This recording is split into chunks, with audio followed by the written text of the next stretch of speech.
MJF does nothing for me. Anyone that says he's a great heel is fucking delusional and just wants to be accepted in this new age of pro wrestling fans. I hope Moxley beats him in 10 seconds. If he doesn't and they let this match go 15 minutes and MJF, who sucks at wrestling, and Moxley's going to have to carry him through this whole match, and it's just going to be bad.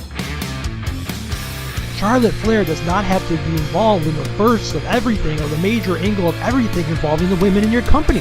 Now you expect me to believe that she's going to win the Royal Rumble and go down to NXT and help make Rhea Ripley a star? She's probably going to end up beating Rhea Ripley and going down to NXT and, I don't want to say ruin a perfectly good women's division, but kind of hold things up down there. She was forced into the main event of last year's WrestleMania. She's involved in the first of everything when it comes to the women. Give it a rest for a little bit. And sure enough, Goldberg wins the Universal title.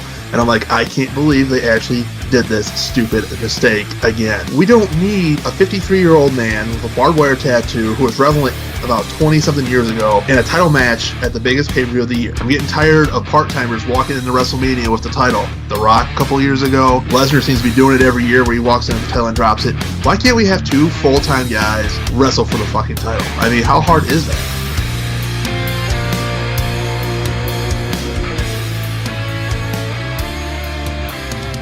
Welcome to another edition of the Hot Tag Wrestling Podcast. I am your host, Justin C. Joined this week by both my co-hosts, Cam, and the chairman, Steven Vincent. And after a week off to kind of recharge ourselves and take a little break, we are back here to catch up on everything AEW related, everything WWE related that we have missed the last couple weeks. And also we got a little, with the first thing we're going to talk about here with the whole AEW New Japan joint show in Chicago in June. We're going to do a little, if you're January 1998, WWF, WCW, ECW put together a small little 6-match card where you can do, WWF versus ECW, ECW versus WCW, WWF versus WCW. You want to do a triple threat with one person or team from each promotion, by all means, go right ahead.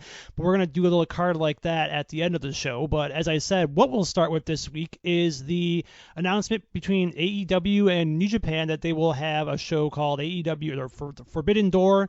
I believe it's June 26th at United Center in Chicago. AEW versus New Japan.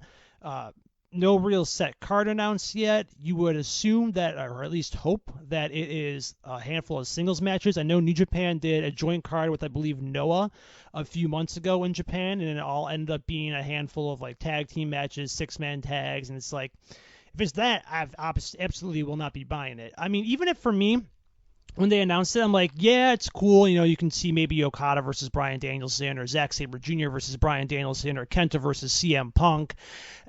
But the more I think about it, while I think obviously the wrestling on the show will be great, I don't know if I'm willing to shell out money for a pay-per-view where I can just watch it. That match was great. Okay, I'll watch it a couple days later. It doesn't have the same feeling as watching a pay-per-view for me, because you would assume storylines won't really be developed on the show. It'll just kind of be like a mega card. So I think spending money on pay-per-view, it's weird. It's I'm excited in some way because you get to see these matches, but if they want me to shell out $40-$50 on pay-per-view for this one-off show, I don't think I'm somebody willing to do that. I'd much rather spend the money a month before on Double or Nothing rather than spend it on a one-off Forbidden Door show. That's just me. I mean, if it's on New Japan World, I would just obviously subscribe to New Japan World, but I got a feeling that's probably not going to be the case here in the States. I'll ask you, Cam, first. What were your thoughts on the Forbidden Door show when it was announced, and you got the same feelings as me? I mean, pretty similar. I mean, outside of a Danielson dream match and possibly a CM Punk dream match with a couple of guys in Japan, what matches can they do that haven't already been done in Ring of Honor or in Japan? I mean, I guess this is kind of a way to bring back Kenny, But yeah, I mean, I agree. They're gonna, I mean, it's gonna be $50, and I'm like, I don't know if I'm gonna shell it out. It feels like a WrestleMania weekend show, where they just put the best guys together. I mean, I might pay for it, but yeah, I mean, it's cool, it's exciting. They're gonna have AEW on New Japan television. We get it, Tony Khan's been willing and dealing this for a while now. But yeah, I mean, outside of a Danielson-Okada match, and I mean, CM Punk versus, I mean, I'm not even really sure who, maybe Jay White or something. Nothing about it is going to be brand new. It'll probably have already happened before. Kenta's begging for the CM Punk match on Twitter if you see any of his tweets, because GTS versus GTS. I think that's kind of what, well, at least that's what Kenta is angling for. I don't know what the angle would be there, but I don't know if that's what New Japan would want. But yeah, I mean, for me, I would want it. I know the first match everybody brings up is Danielson versus Okada. I'd much rather see Bryan Danielson versus Zack Sabre Jr., especially over the last year, since Zack Sabre Jr. has grown into an almost main event guy in New Japan. So Danielson, that would be my first choice. I mean, if Omega's healthy, I think you do Omega versus. I think you almost have to do Omega versus Okada if Kenny is cleared by that point.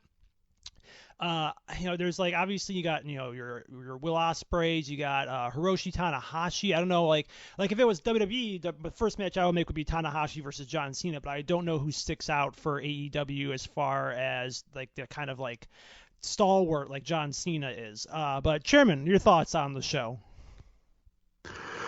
Intriguing, very intriguing.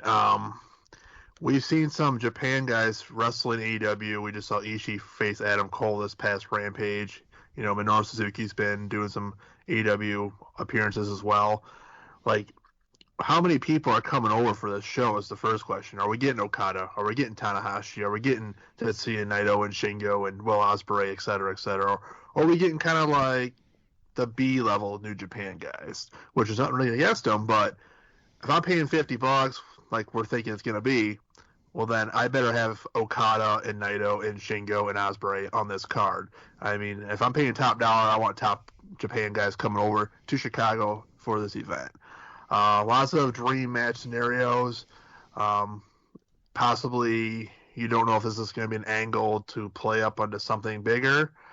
And that's the thing. I kind of wonder, like, will anyone use this as like a catapult to get into the G1? We talked how many times Bryan Danielson going into the G1 would be a godsend, because the gauntlet he would have of all these New Japan wrestlers would be the greatest thing ever. And we've talked already, a couple years ago when Moxley had his run over there. That was some of the most fun I had, the summer of Mox. Had a lot of fun. I'm hoping for something like that with Bryan Danielson this year if possible. But, it's like you guys also already said too. It's like we've seen the Kenny Omega, the Bucks, Cole, Hangman. They've been in Japan before. They've wrestled these guys before. So there's nothing fresh and new and exciting there. But there are some quote unquote WWE cast-offs. Like Bryan Danielson, CM Punk. That never been in the ring with too many of these Japanese guys. There's might have been some incidences. But there's a lot of wrestlers. I mean, Aleister Black, or I'm sorry. Oh, shit, man. I can't remember his name right now. Malachi Black. That's what happens when your brain just tries to remember all these names. But there's a lot of potential here. I hope it's not $50. I hope it's like $30. I'm cheap. But, I mean, I just kind of wonder if it's a one-off or if this is going to be like a potential long-term story. Yeah, I mean, especially after, Double or Nothing being the month before. It's like, yeah, come on, Tony. Like, do you really need the extra money? Just like make it. If you make it 30 instead of 50, it's fine. Okay, I'm good. Yeah, I'll spend $30. I don't mind. Whatever. But yeah, $50 2 months in a row, like especially going right into you're getting into the summer right there when you're just starting to do things and spend money on stuff. You're like, I don't really want to do that. But yeah, I think it's like we've said. It depends on if there's an angle to be involved here. Like what kind of matches are you going to give? Like, please don't give us like a big like Bullet Club versus Elite match, like Jay White and Evil and all them against like the Elite guys. I don't want to see that. Like, I want to see. I mean, I still think Jay White's one of the best, if not still the best heel in the business. So I want to see him in an actual one-on-one match against a top babyface from AEW. Maybe it is CM Punk, something like that. Hangman, and even we've seen. I think we probably have seen Hangman Page versus Jay White before, but I'm not 100% sure on that. All right. Well, you haven't seen Orange Cassidy versus Toru Yano. Oh yeah, okay, yeah. So we haven't seen that, so I'm guessing that's probably going to be like the comedy match you can slide in there. But yeah, can we just keep Evil? If you keep Evil off the card and you make it $30, Tony, I will definitely shell out $30 so I don't have to see an Evil match. I'll just throw that out there. Let's stick with the AEW. We had the Adam Cole Hangman Page match on Rampage, with Hangman Page retaining the title and pretty much all but confirming last week after CM Punk beat Dustin Rhodes and Hangman Page came out afterwards and they had to stare down for the title. Then it looks like we're getting Page versus Punk at Double or Nothing, which is kind of what we all speculated. It's the right thing to do, I think, at least in my opinion. I mean, Punk is somebody, he's obviously maybe your most well-known guy right now between him and Bryan Danielson as far as mainstream pro wrestlers go. It's kind of another right thing for Page. I mean, the Page Cole thing went on for too long, and almost, at least for me, I mean, Adam Cole, at least for me, it's been a pretty big disappointment, I think, so far in AEW. I mean, they've had him wrestle like almost every week, and now he's come out and lost 2 matches to Hangman. I'm sure I think they're stalling. They're probably waiting for Kenny to come back so they can accelerate this, storyline between Omega and the Bucks, and then Cole and O'Reilly and Fish. But I mean, he wrestles it's one of those things where he's like, we complain sometimes when guys don't have enough time for TV. I think Adam Cole gets overexposed on TV where he has a match. I saw a stat somebody put on Twitter the other day, but I forgot. It's like since he debuted, I think he's wrestled, I think they said I want to say at least 75 or 80% of the shows since he's been on. That's a little too much for somebody like Adam Cole who should be a big-time player in your company. But I just feel like Cole hasn't been... since he's debuted, it's kind of been down. It's going down and down and down as far as the pecking order goes. And now he's, of course, in the Owen Hart Memorial Tournament, but it's not a big step up for him. But I think Page Punk should be good. I look forward to the promos from Punk leading up to this, to CM Punk turn heel, to CM Punk go after Hangman Adam Page for his drinking and go back to like maybe his straight edge society stuff. I think that would be interesting, but it looks like this is going to be your main event for Double or Nothing, considering Kenny Omega from all reports isn't going to be ready for it. So Chairman, is Punk and Page the right call? I think so, and I think you almost need to take the title off Hangman Page. I mean, you're going into a big summer. WWE has huge stadium shows lined up across the board here. They got, Money in the Bank in Vegas Stadium, I believe. SummerSlam's in Nashville. I think they announced a huge stadium show in Europe as well. It's coming up. And so there's some big shows coming for WWE. So I would like to hope WWE would put their best foot forward. So obviously I want WWE to be competitive. I want AEW to bring out their best as well. And Heyman's presentation has been very questionable. We've talked about it in this podcast time and time again. Like you just said, Justin, the Cole feud went on for too long. Really didn't benefit anybody. Hangman Page doesn't wrestle on TV a whole lot. And obviously that's not his decision. That's probably somebody else's decision. But he should be wrestling more than he is. He should be on TV in front of the crowd more than he is. Like, I really hope that they have him out there more of CM Punk. Like CM Punk and MJF, when they were feuding recently, they were always in front of the ring, always having their telling their story. Well, meanwhile, Hangman Page is sitting in the locker room, and it's like Hangman Page needs to be out there more. And unfortunately, I feel like his title run has been mishandled. I mean, he's had some great matches, sure. Danielson and Cole matches, etc., have been great, but I think it's time to put the title on CM Punk. And sure, the argument can be made that he doesn't need the title, but at the same time, I think that if you want to come into the summer, which is quote-unquote a tough time for wrestling, since summer is a busy time of the year for everybody, that it'll generate excitement. You'll got the former WWE fans would probably be turning their eye, oh, CM Punk's a champion, this is cool, And I think the big question is, coming out of it, it's not if he wins the title, it's if he's a babyface or a heel, like you're saying, Justin. And I think a CM Punk heel run would be awesome.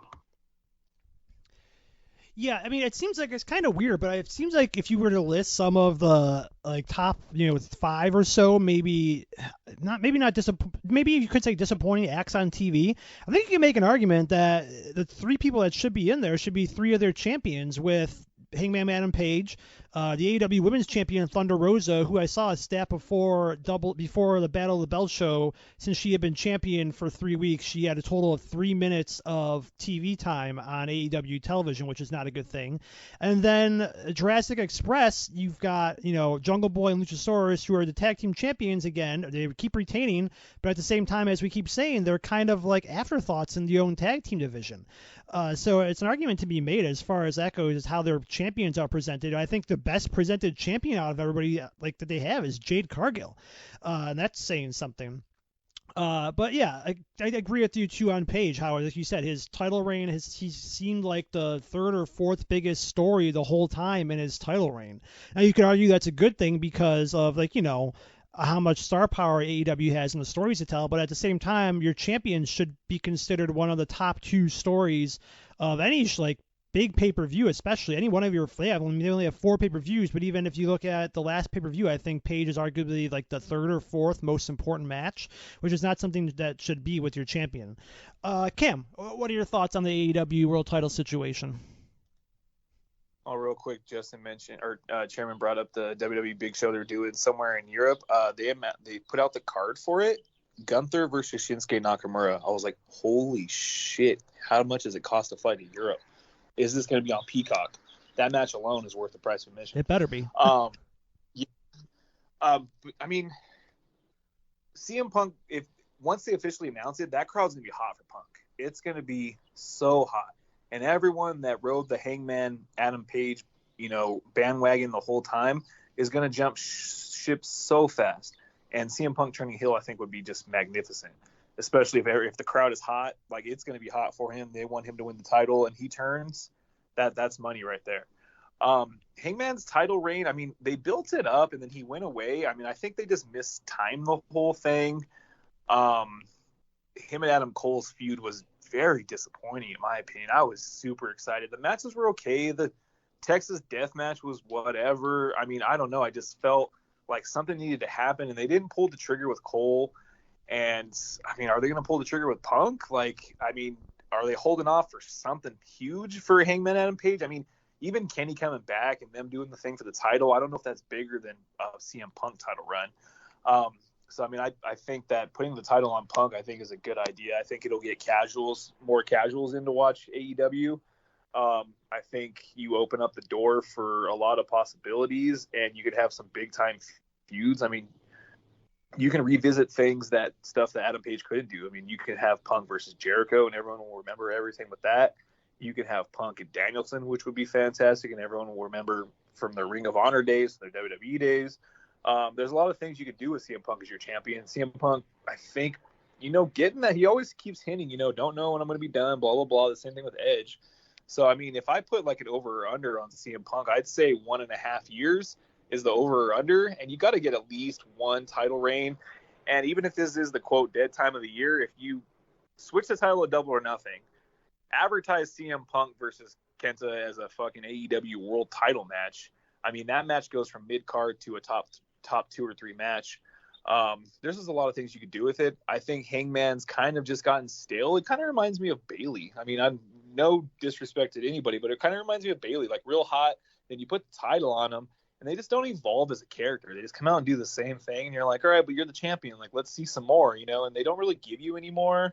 And I think Hangman, that's kind of been the story with him. So I think taking the title off him, maybe taking the pressure off him to be AEW World Champion, because that is a big time pressure. There's a lot of pressure on AEW. WWE is WWE. They could have a great show, a bad show. Everyone's going to talk shit, watch it, whatever.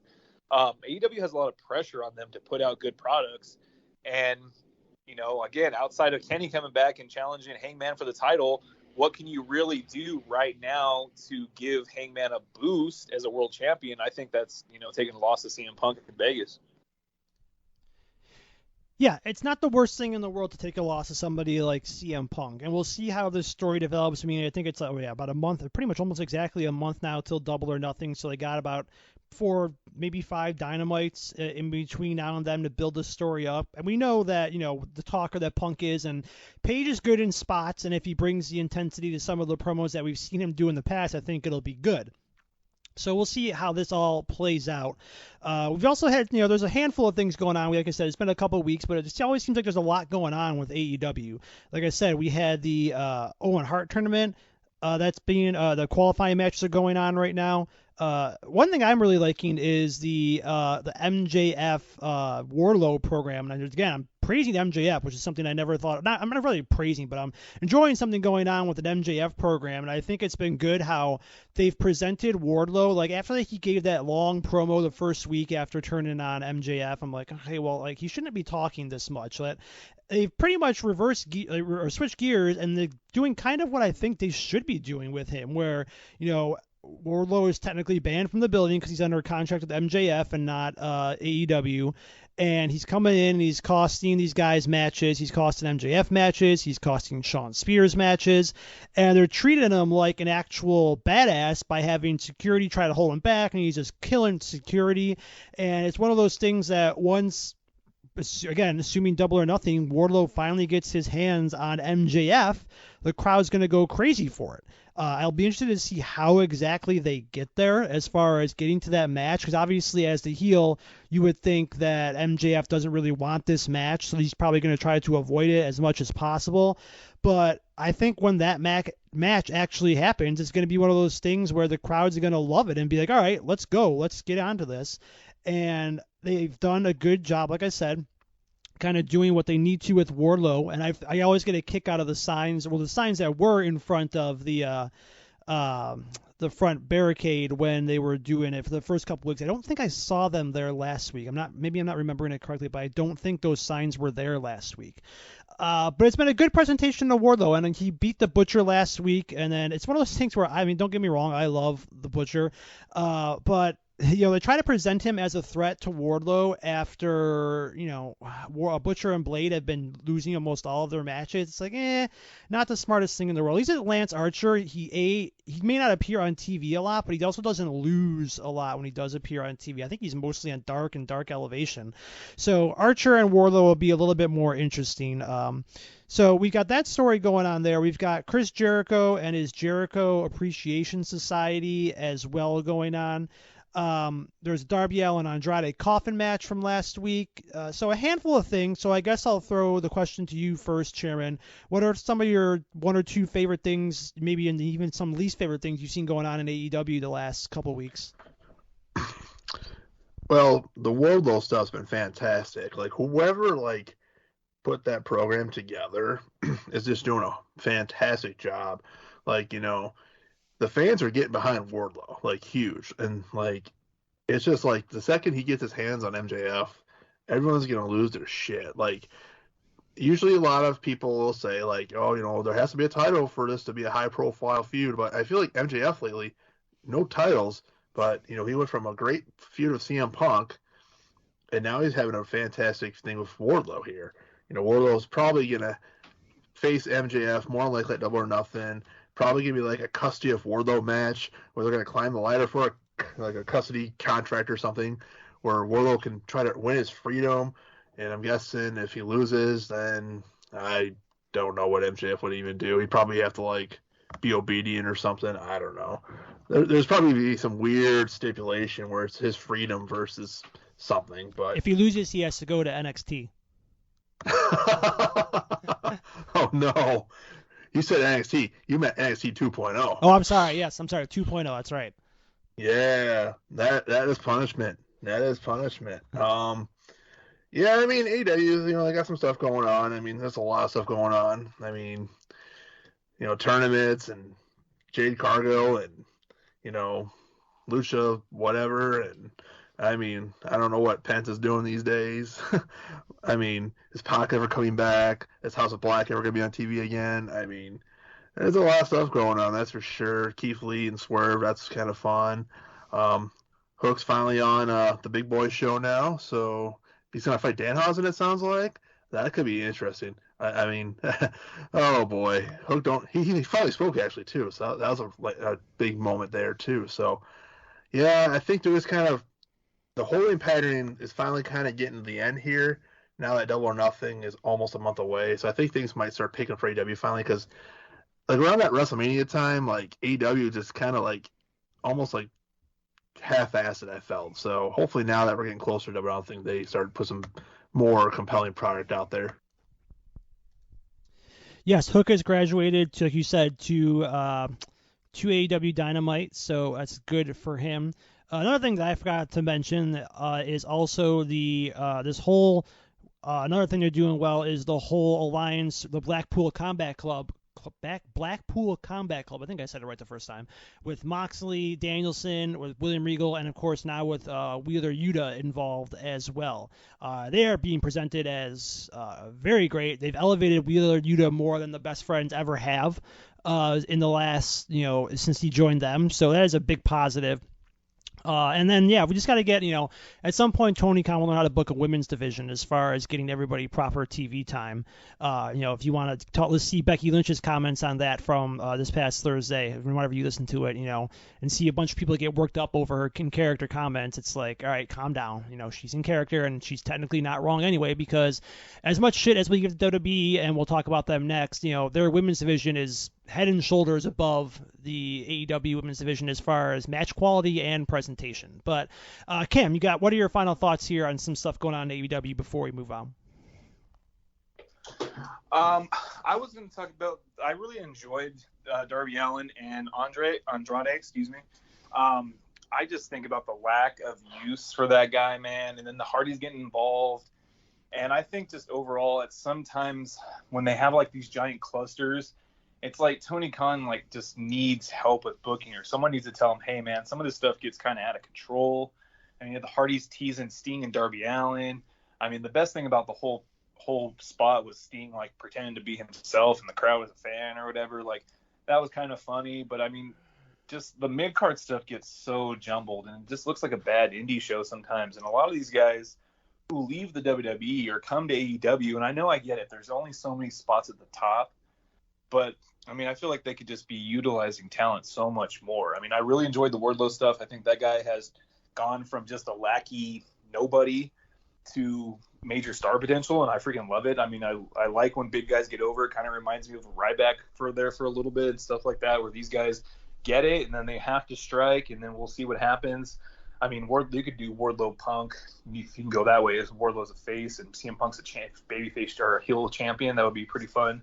But just overall, I think just a lot of these guys, I mean, I like what's going on with Moxley and Danielson and Regal, but at the same time, it's kind of, I mean, if that's what they want to do, that's cool, but I feel like that's kind of below where Moxley should be. Regal and Danielson, obviously older guys, they want to have fun, and they're here with a hip new promotion, but I think Moxley, they're kind of just missing with that guy.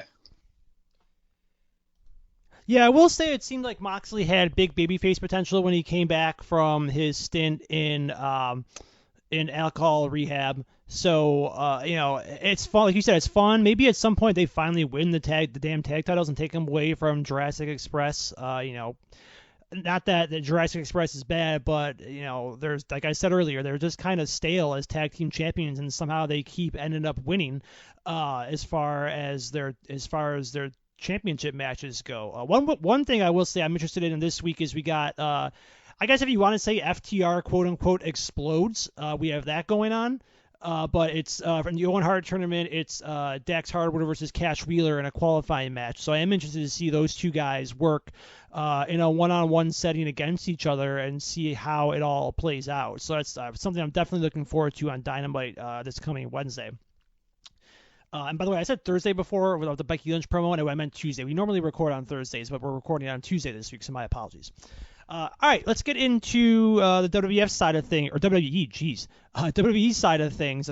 Don't sue me, World Wildlife Fund, please. Let's look into what's going on over there and catch up on things over the last couple of weeks. I did attend Raw a couple Mondays ago, not this past Monday, but the Monday before. It was fine. I mean, I've been to worse Raw shows, so I can't really complain too much. If you saw me tweet, I had about 5 beers before I even went into the show, so it made the experience a little bit more fun. I will say from my live experience there that Cody is over. Cody got the loudest pop of the night by far when he came out. Even when he came out for the main event too, he's a guy. He's over. Say what you will about him, whether you like him or you hate him, he's the most over guy there. So that's a plus for him right now. The wrestling was fine. Like I said, I've been to plenty of worse shows than what that Raw was. An average Raw, and I really don't have too many complaints about it. I mean, it's long, being 3 hours, but it is what it is. It's my personal experience there. I mean, the arena, the 100 level and 200 levels were full. They didn't open up the 300 level. That's kind of been the norm for wrestling here, WWE wrestling here, the last few years. So it's nothing too different from what we've seen, but it was a fine average show is what I would call it. Let's look at the actual storyline stuff here going on. Now, we had the return of two returns this past Monday on Raw. You had the return of Mustafa Ali in a segment on Miz TV with Theory, interrupting them and wanting a shot at the United States title. So after asking for his release, he is now back with the company. I'm sure something got worked out there as far as storyline goes. There were reports that there was a storyline that he was asked to do that he wasn't comfortable with, so I'm sure that's not even going to get brought up. But it's good to see him back. He's a good wrestler. I think he's a positive to add to the roster. He's definitely can get good matches out of pretty much anybody. So that's a positive for him. And we also had the return of Asuka last night during Becky Lynch's promo, where Becky was talking about being at rock bottom, but how she's going to have this great comeback story. And then out comes Asuka, who's been away for a very long time. And I thought, I know people like criticizing Becky and saying she's awful and over the top now with this character. I get a kick out of it. I thought her reactions to when Asuka came out last night and when Asuka was in the ring were great. I think a lot of the times the mentality of everything WWE does is shit is everything. I mean, if WWE is shit, which it is, everything is shit, which is not the case. There are things to like there, but I'm looking forward to another Becky versus Asuka program, a Becky versus Asuka match taking place at some point. It's going to be good to have Asuka back on the card. She's been gone for so long that it seems like any matchup she gets into will probably be a fresh matchup. So that's a positive there. It's a fresh challenger for Bianca Belair. So that's another good thing to go to as well. So I think it's a big positive, Asuka being back as for the women's division. What are your thoughts on those two returns from last night, Cam?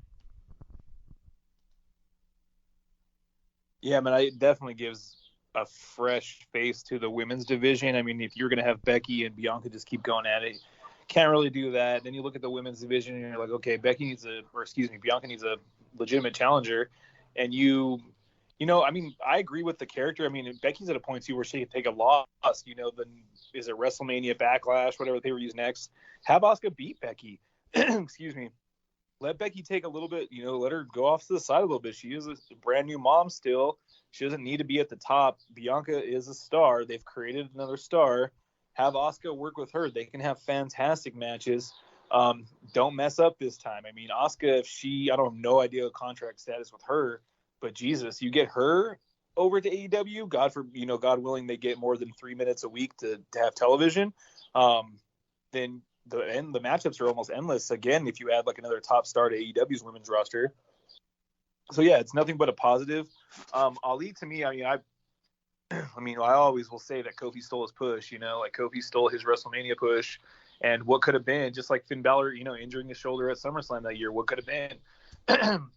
It's one of those things, but now that he's back, I mean, hopefully they can utilize him a little bit better than they do with some guys. I mean, you could put him in if you put him in a feud with Theory, take the title off Theory, maybe not, who knows?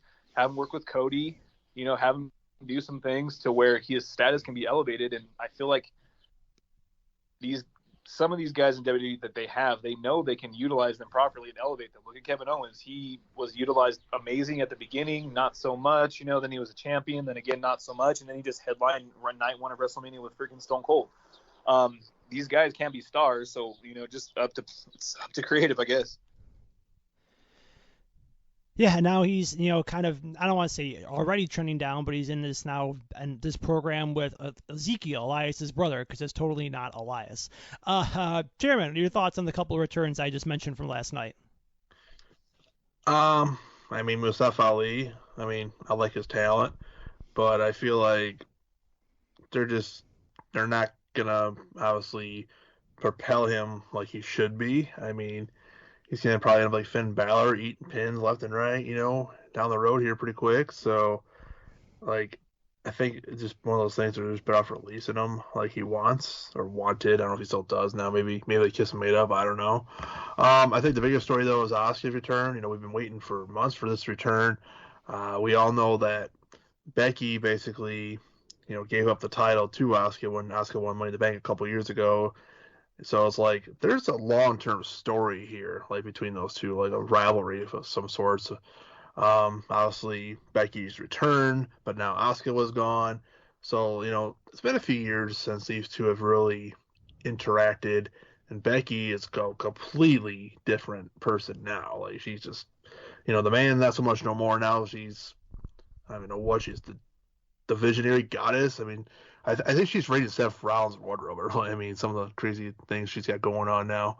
But, this is a good way to get Becky away from the title scene, to give her a great feud of Asuka. Like, women's wrestling, in general, usually doesn't have too many good feuds if it doesn't involve the championship. I mean, there's been some, but it's not often. And I think here we can strike and hit that. I think if you keep these two away from the title for a while, let them do their thing, and then eventually, let Becky try to go back for the title, or let Asuka, try to get the title from Bianca. I mean, I don't know if they've ever wrestled or not. I'm too lazy to look up and find out, but there could be something special there too. It's just kind of funny how Raw keeps getting all these new people, or returns, like the two returns we had. They got Cody, the legendary Veer showed up, and the great Ezekiel. SmackDown's getting left in the cold. Nobody wants to go to the Tribal Chiefs' home grounds, but do you blame anybody? No. Let's see. I'm doing a quick Google search here. It looks like they had Bianca and Asuka had one match on NXT at a live event, so it wasn't actually even on TV. So as far as TV goes, they have yet to have an actual on-screen match. So yeah, a completely fresh matchup there for Bianca Belair that maybe at a SummerSlam or a Money in the Bank show that would work out very well for them. Yeah, like you said, Roman Reigns is still dominating SmackDown as champion. I wonder, with this big stadium show, he's over, I forget the exact number. I know he's over 600 days as Universal Champion. He's still got both titles. And like we said, it's coming into the summer season where it's kind of a dead time, but at the same time, WWE has Money in the Bank in July. Is it? I think it's like the first week of July. Where they have the opportunity for somebody to win a briefcase and cash in on Roman. And it kind of makes it a little easier this year where you have one champion with both titles and then the briefcase. Like, do you get one cash in? Then you also have the Cardiff show, like Cam mentioned earlier, in I believe it's since the first week of September. Big stadium show there, and I've seen people suggesting that that's where we're going to get the Drew McIntyre Roman Reigns match for the title. Another opportunity there. Do you take the title off of Roman there and have Drew McIntyre get made like get a recrowning in front of an actual crowd for Drew McIntyre in England, Cardiff, Wales? I think it's they're two separate countries, whatever. Do you have that going on there? So it's those I think are probably the two best opportunities for Roman to lose one of the titles. Obviously, SummerSlam is squeezed in there as well. Maybe you can do the cash in at SummerSlam. Who knows? But there's the rumored Rock Roman Reigns match taking place next year at WrestleMania, which again is a match that would not need a title at all.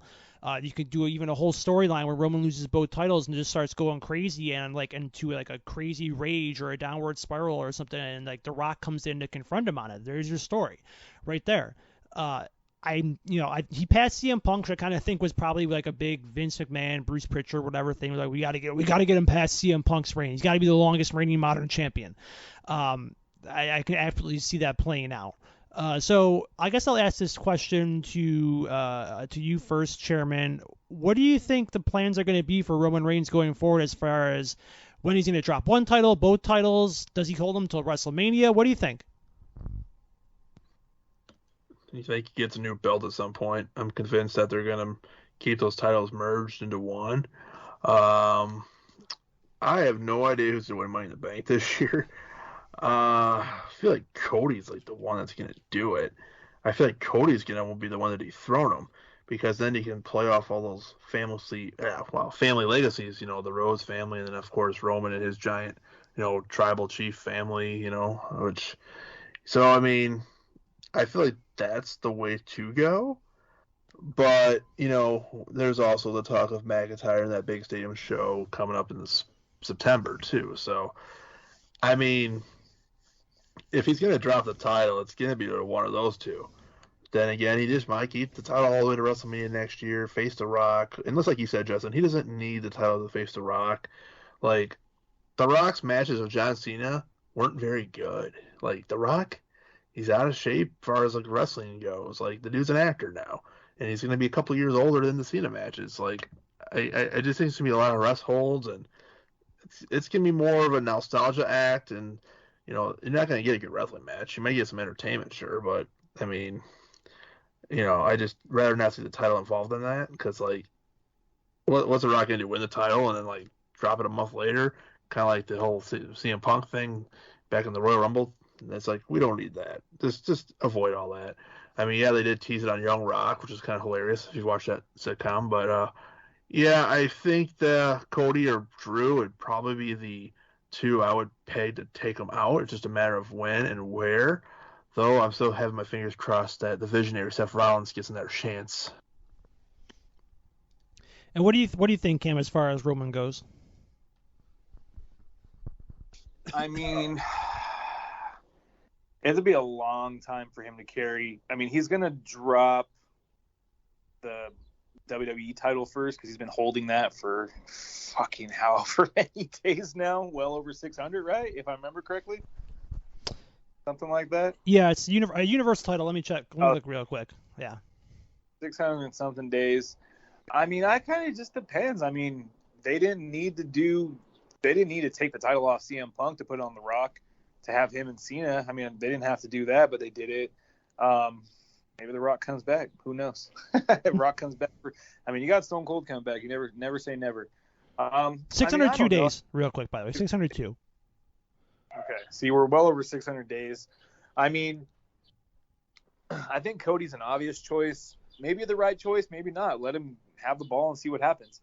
The other title, though, is a big question mark. I mean, you say Drew McIntyre, but, I mean, has Drew really earned it? I mean, he's fallen from grace a little bit. You can pick him back up. I mean, do they do a title change at that Cardiff show? Who knows? I mean, it'd be a big stadium show, and the place would go freaking nuts if Drew McIntyre beat Roman Reigns for a title. Who knows? But, yeah, if they get to him and The Rock, especially with WrestleMania being 2 nights, I could see them easily headlining the second night without it even, having a title. Or it would make it a bigger deal if Roman Reigns is champion for 890-something days by the time we get to Mania, and he's still the champion. Yeah, a lot of interesting things that go to play out here, assuming that we actually are going to get the Roman Reigns Rock match like it's been rumored at the time. They're actually going to get it. We'll see. Who knows? Another thing I want to talk about as far as the B goes, I saw a report this week that apparently, Theory, his name is Theory now, it's Austin Theory, whatever you want to call him, his in line for, I mean, it's been pretty obvious that he's been in line for a push for a while now. He's got this angle playing on TV with Vince McMahon. He's, the next quote unquote chosen one for Vince. He won the United States title at the Raw I was at from Finn Balor, and poor Finn Balor taking a loss there and taking a loss. I think I saw the Damian Priest last night. That guy got to get out of there. Apparently, but to get back to what I was talking about, the report was that Vince sees Theory as like his next major star, and like he's going to be given every opportunity to succeed. And he even said that he could be, maybe even be the next John Cena. And I don't know, like I see Theory and I can see it. I can see the potential there. I can see the cockiness and the way he talks and being a good heel. I mean, I thought he was better on the mic last night from the segment that I saw with Miz than Miz was. I can see bits and pieces there, but I don't know. When I look at him, in-ring wise, I mean, he's still, to the best of my knowledge, he's still pretty young for a WWE wrestler. I should check on that before I actually say that. But, I mean, he was in NXT for a while. He played like the big goofball. He's only 24 years old, so he has plenty of time. He played the goofball in NXT really well, and I kind of thought like if they would have brought up the whole Gargano family as a whole, it would have been great for him to kind of grow there. I don't know. I don't know if I see next major star of the WWE in Theory like Vince McMahon and apparently the higher ups do. I mean, you got him and Finn Balor. They look kind of similar builds next to each other, and somehow you think Theory's a star and Finn Balor is nothing. But like Cam said, who knows what happens if Finn Balor doesn't injure his shoulder after beating Seth Rollins for becoming the first Universal Champion. But I don't know. If it's me, I think the potential is there, but I don't know if the overall package comes together for Theory. And like I say, he's got plenty of time. He's only 24 to become this next major star that Vince and company think he is. And if something goes wrong and the crowd doesn't adapt to it, they pull the plug on Theory like they tend to do with a lot of other guys they always thought could be main guys in the WWE. What do you think, Chairman? Do you see Theory as a guy that could be a major, your top star you could build a company around down the line? No, absolutely not. No, he's mid at best. Like, Vince can think how great he is all he wants, but the dude he doesn't do anything in the ring for me. He looks like a fucking dork. Like, he doesn't have anything to offer. Like, when he was in NXT, he was nothing. The only thing that was good for him was Johnny Gargano. He got the rub from Johnny Gargano, but Johnny's gone, and now he's on his own with his stupid little selfie stick and Vince McMahon in his corner. And it's just, no, this guy's nothing. He's nothing special. I would rather push Ezekiel than him. There, I said it.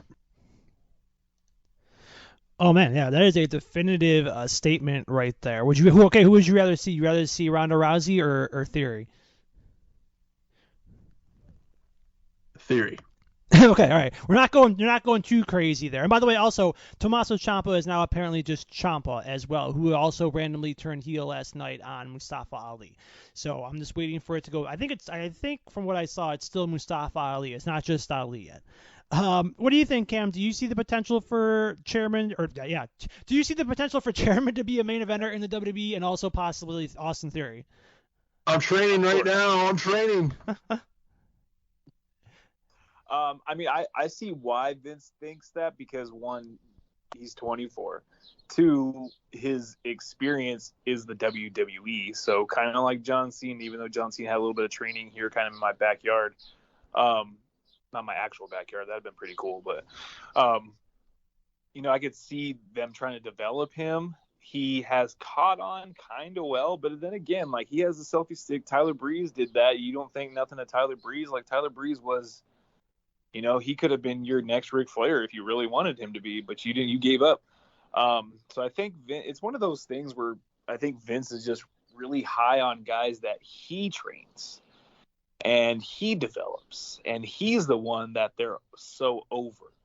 And you can kind of see a pattern with people, and that's probably why Punk, they never. I mean, even though Punk is the anomaly, like he stuck out. Bret Hart's kind of an anomaly too, but Bret and Punk in the same way left the WWE and were like, fuck this. But the difference is Bret Hart came back because he's broke. I mean, I don't know. He could be a star. Who knows? He's too young. It's like a draft pick. He's a diamond in the rough. If you can polish him and he can learn to get it, if he watches Young Rock, and he learns to get it like Rock did when he was a kid, then he can stick. The WWE needs people. So I'm going to be in his cheering section, I guess, to long term, because Randy Orton can't carry this company forever, man. But shit, he hangs out with Riddle and they just smoke weed all day. Like, it'll at least add 10-15 more years to his career. Yeah, it was 20 years of Randy Orton this past Monday on Raw, and that's going to be, I think, in addition to what I believe is going to have to be our WWE Backlash preview for next week. I was going to do kind of like how we did 10 years of Brock Lesnar. We're going to do 20 years of Randy Orton on next week's show. Yeah, so Backlash is not this coming Sunday, but the following Sunday. So yeah, that'll be our show next week, is our Backlash preview, plus we'll talk 20 years of Randy Orton. But yeah. So that means 20 years of Cena this summer then, and 20 years of Batista, the Deacon. All right, yeah. I said last night, I tweeted, I was like, man, it kind of makes me feel old that I have literally seen all of Randy Orton's WWE 20-year run. It's like, oh, fuck, does that make me feel old nowadays? Same, and like you said, same thing with Cena and same thing with Batista. Boy, does that make me feel old. All right, so as I said at the start of the show, in kind of conjuncture with how they're doing the Forbidden Doors show with AEW and New Japan, we decided to do our own little thing, a Forbidden Doors show, I guess if you want to call it that, with but going back to January 1998. So it's January 1998. We have the ability to put together I just said 6 matches. I don't want to do a whole huge card, but a 6-match card where we can put together, like I said at the start of the show, WWF versus ECW, WCW versus ECW, WWF versus WCW, triple threat matches between all of them, whatever you want to do. Whatever we wanted to do, feel free. You could have felt free to do it. So everybody put together 6 matches. Instead of going in order, let's just go, there's no restrictions anywhere. Let's just go kind of round robin. We'll just go back and forth. Sure, some of us, I kind of feel like there's probably at least one match that all 3 of us have. So I'll start with it first, and I'll see if everybody else does. So did all of us also have Sting versus The Undertaker here? Affirmative. I mean, I have it, but I was going to take it off. But I did mine like a straight card, like opener to main event type way. But I had it on there because I was going to sneak in a dark match or a pre-show match or something, just to get it on the card.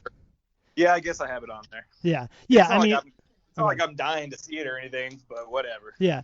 I think it's the one match that nobody has ever seen him now, and it's like, you'll never get Sting hotter than he was kind of at that point. I mean, at that point, Taker's kind of in the whole I don't want to fight my brother thing, but he's still got like the Undertaker aura to him. It's kind of almost peak for both those guys as far as fighting each other goes. So I kind of figured all 3 of us were going to have that on there, especially with Sting being the Crow there at that point. It kind of all makes sense to do that in January 1998. All right, Chairman, why don't you go out there and throw a match out here then? So I like Cam. I kind of had like a format, the opener and the main event. And the opener I went with was Shawn Michaels versus Eddie Guerrero.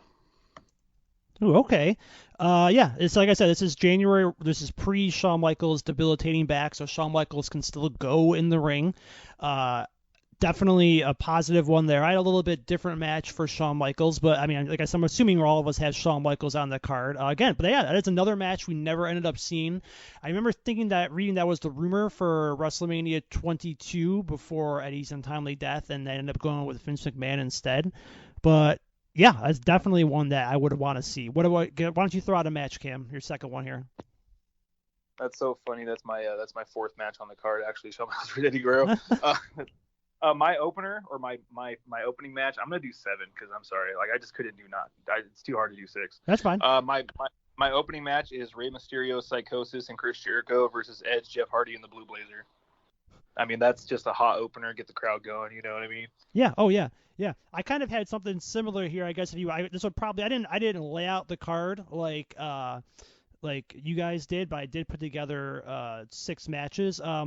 But for me, mine was I know I said ECW, and I had trouble finding ECW guys to throw out there. So the one I did end up doing, I guess, like I said, I'd probably end up putting it as my opener, was also with Rey Mysterio. But I did it with Rob Van Dam. I mean, April '98, Rob Van Dam is kind of still peak. The more I watch ECW, Rob Van Dam is kind of like he's definitely got it as far as the possibility to put it together goes, but a lot of his ECW stuff was a little overrated, and he still never became I honestly don't think he ever became a complete package till he actually got to WWE, but the potential was still there to have really good matches, and I think RVD and Rey Mysterio probably would have ended up having a really good match if given the opportunity to do so. So I guess that would probably be considered my opener, would be RVD versus Rey Mysterio. All right, let me throw another match out here that I had. 1998 was kind of like peak as far as Ken Shamrock being like over goes.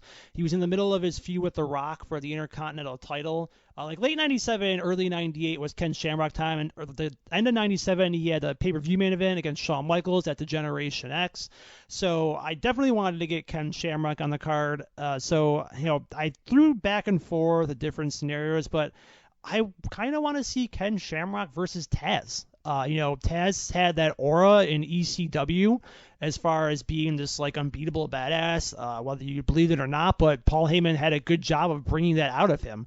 So I think him versus Shamrock would have been an interesting match to put together and see those two go at it. So Shamrock versus Taz is on my card. Why don't you throw out another one, Chairman? Believe it or not, I actually had trouble finding a spot for The Rock on my card, but this is actually the last match I put on there, so that's why I got the 2 spot. But I put a battle of the People's Champions between The Rock and Diamond Dallas Page, because they were both kind of like mid-card title guys at the time. So, and obviously knowing what I know now, it's like, okay, they all both come to be the People's Champions. So who really was the People's Champion? I'm still pretty sure it was The Rock. It's no offense to DDP. I think it ended up being The Rock. But yeah, I don't think it was tough for me to find this. Like you were saying, like 1998 is The Rock is definitely ascending. He's getting there. He doesn't really fully get there, I would say, until maybe like late till around the summer, where he has that like face turn, or it's like after his match. No, it's after his match with Triple H at that summer's the ladder match. He kind of has a face turn, but then turns back heel. So 98 is kind of the year where it's like, yeah, this guy is going to be your next big star after Stone Cold Steve Austin as far as The Rock goes. Why don't you throw us another match, Cam? That made me laugh hilariously. DDP versus The Rock. My second match, and both these guys get promo time pre-match. Okay, it's Ultimate Warrior versus New Jack. Just simply, not for the match itself, for the promo exchange before. Oh my God, yeah. So God, yeah, I can just imagine a Warrior freaking out as Natural Born Killers plays over their entire match, like exactly. Oh God, yeah. I always have a soft spot for New Jack, and I was really wanted to find a way to put him on the card, but I didn't end up doing it. Oh man, like yeah, I think that would turn into a shoot quicker than like the length of the actual match would go. That would be fun. Yeah, like if there was Twitter, like if this card took place during the Twitter era, this would be the most talked about match because it would just straight up turn into a shoot. Yeah, oh yeah, 100%. And Warrior would try to be talking about crazy shit, and New Jack would just be looking at him do. I don't want to like what the fuck are you talking about, man? Now I kind of want to see this. Man, that's an interest. That's so off the wall that I wouldn't have never thought about, but that's a good one. I like it. Book this card like it's an indie show, kind of. Like yeah. If it was like a WrestleMania weekend show. Yeah, perfect. There you go. All right, so I'll go back to me here. So again, all right. So I'm gonna throw this match out here. It's not my main event, but I'm gonna go ahead and say Steve Austin versus Randy Savage. I know you might have thought maybe Hulk Hogan's the one you think of there, but to me, it's NWO Savage is always that weird. I always played him up as like the most dangerous man in wrestling. I almost thought about putting him against Ken Shamrock, the most dangerous man in wrestling versus the world's most dangerous man.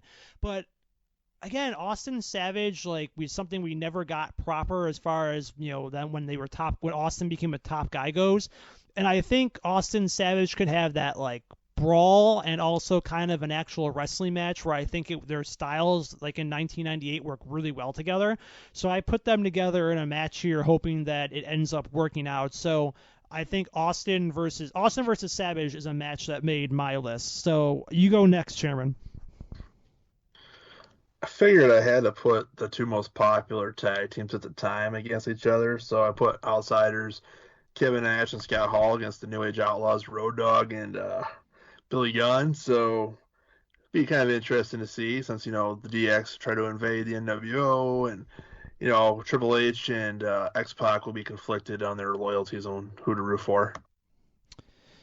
I guess the Click. I guess Billy Gunn and Road Dogg were never officially quote unquote Click members. I guess unless they got post inducted later on. Yeah, man, it's always weird to think that New Age Outlaws were so popular and they got over pretty much because of a catchphrase. But hey, 1998, that's what that does, and that's how he became a top act. Go out there and throw another one, Cam. Okay, this is my quote Legends match for my super indie WWE ECW WCW show. Ric Flair, Roddy Piper, and the Macho Man versus the Legion of Doom and Bob Backlund. Oh God, man, you are really booking this like an indie show. That was how I went through with my mind frame. I was like, if I had like $5 million to put together a match in 1998 in my hometown, what would I do? Oh man, you said it was Bob Backlund. You said Legion of Doom, right? And Bob Backlund. Yeah, versus Ric Flair, Macho Man, and Roddy Piper. Oh man, yeah. Oh man, yeah. This is gonna be. I'm looking forward to the rest of your card here as far as this goes. Oh man. All right. So yeah, you bring up tag teams. I also had tag teams. Well, I might as well get my tag team match out of the way here. But I'm going to make it a triple threat match. I'm going to do the Outsiders versus the Dudleys, But as far as the representation for the WWF goes, I'm going with the team of Cactus Jack and Chainsaw Charlie, Terry Funk, whatever you want to call them. Just let them go out there, have a triple threat hardcore match. Chainsaw Charlie can bring his chainsaw into the ring, no rules. It's 1998 Dudley, so they can cut promos on people in the crowd talking about, how some girl's mom taught her how to suck dick and all that shit like they did in ECW back then. And, Kevin Nash can just sit there and be like, whatever, man, I'm just here to cash a check and go from there. So, that's my tag team match that I ended up putting together for this one. So go out there and throw another one, Chairman. I went with this interesting one. Owen Hart versus Chris Benoit. It's one of those things where you felt weird about getting Chris Benoit on the card, but again, you look back at 98 and Chris Benoit, I'm kind of actually doing another Nitro rewatch, and I am in April 98, and guess what? Benoit is really over with the crowd, but, of course, he's a vanilla midget in Kevin Nash's world, so he can't get an actual push. But, yeah, he's definitely over, and obviously it's a shame what ends up happening with him, but that's definitely one that I would want to see. I'm sure maybe it happened in the Hart Dungeon, but never saw it on TV goes. All right, Cam, throw us another IndyCard match out here. Okay, well, my fourth one is Bret Hart with Stu Hart ringside against The Rock with Rocky Johnson at ringside in a whose dad is the best wrestler match. Stu's still alive in 1998. He barely knows what's going on. I believe so. Yeah, I know. Yeah, he barely knows what's going on, but he's definitely alive in 1998. And Joe's in the crowd saying, "Acknowledge me." We gotta get, as long as you get Bobby Heenan on commentary or Jerry Lawler on commentary, ripping on Stu Hart the entire match like they would always do back in the day when Stu Hart was on a camera or we ever was seen in the crowd. I'm 100% for that, so I definitely would be down with that. All right. As I said, I need to get Chris Benoit on the card, so I'm going to do this here. It's going to be a tag match because I also need to get Ric Flair on the card. So I am going to do, as far as the WCW side goes, I'm going to have the team of Chris Benoit and Ric Flair taking on the team of The Rock and, I've been hemming and hawing who to put because I kind of wanted a technical wrestler to go with Chris Benoit, but at the same time, I'm like, I could just do the star power side of things. So I'm gonna go with Benoit and Flair versus The Rock and Triple H. I mean, Triple H is kind of growing at this point. He's he's not fully there as a main eventer yet, but he's getting kind of close. 1998 is kind of like The Rock. 1998 is the year you see, Triple H is a guy we can definitely build around. So I'll go ahead and do that match, Benoit and Flair against The Rock and Triple H. So why don't you give us another match, Chairman? I think you guys each have 2 left. I have 1. I think I have 1 left too because we all had Sting Undertaker. Oh yeah. No, Cam's the one who said he wanted to do 7. So if you can think of one more, by all means, throw it out there. Well, sure. Yeah. My pre-show match will be the legendary Vincent versus the Brooklyn Brawler. Okay. I'm sure he's still around in some capacity by then. Yeah, I think he is. Yeah. That's all. But I went with Steve Austin versus Hollywood Hogan for the main event for mine. I mean, Hollywood was the biggest heel at the time, but I felt like, and Stone Cold was kind of like catching on, so I think that could have been a fun little story there, the promos, and then he'd be like, "Let me tell you something, brother," and Austin would be like, "What?" And then what would start, 3 years earlier, we all be screwed. Oh, God, yeah, we don't want that. That'd be bad. Yeah, I mean, Austin Hogan's obviously kind of the one I'm sure everybody flocks to. Actually, for my last match, I don't have Hogan on my card. I have another match for my main event. Since we decided to go with 7, and I added that Benoit Flair match, or the Benoit Flair match. So, Cam, why don't you give us your last 2, and I'll give my last 1. Okay, well, I kind of switched it up since Chairman had Shawn Michaels versus Eddie Guerrero. I went with, Shawn Michaels and Triple H versus Eddie Guerrero and Chris Benoit. I wasn't going to put Chris Benoit on my card, but I kind of wanted to. But this is a good co-main event. Get the hot crowd hot again. Then DX versus Eddie Guerrero and Chris Benoit. They would, have a really good match. Okay, did you do one more? Because you said you wanted to do 7. Oh yeah, my main event is Stone Cold versus Hogan too. I think that's easy. Stone Cold hits him with some stunners. Just chugs the beers. Yeah, all day. Oh man! All right, I was an outsider here. God, get an outsider. I did not have Hogan on my card. I couldn't find I would have rather seen Austin Savage. I just couldn't. I didn't find a good match with anybody in ECW. So I'm like, oh fuck it, I'll just leave Hogan off. I don't care. If he gets 25% of my pay-per-view cut like he did in WCW during this time, I don't want him taking 25% of my cut. I don't know, but for me, January 1998, my main event for the show, if I had no political, no restrictions whatsoever, it's going to be Shawn Michaels versus Bret Hart. It's 2 months after the Montreal screw job. That story is still fresh on everybody's mind. Bret Hart's new in WCW. I think there's so much intrigue there, and you can have Vince McMahon in Shawn Michaels' corner and Eric Bischoff in Bret Hart's corner, even though Eric Bischoff's NWO and Bret Hart's not, at least at this point, not yet. But I just think that match would have so much story and intrigue into it, given what happened 2 months earlier, that if you put those two together in a ring in January 1998, I think people want to see what ends up happening there. So we all added a match there from our 6-match card and make it 7. So that's what we have there. So we had fun doing that. We hope you had fun listening to us and talk about it and give our thoughts and our main events and Cam's crazy indie show that he wants to put together in California for himself, which I think is great. Next week, we will preview WrestleMania Backlash and go through the card. And like I said, this past Monday was 20 years of Randy Orton, so we will look back on the 20-year career of Randy Orton and go from there and talk about, kind of like I said, what we did with Brock Lesnar, our favorite matches, favorite rivalries, storylines, etc. So for my co-host Cam and the chairman Steven Vincent, I am Justin C. signing off, and we will talk to you guys next week.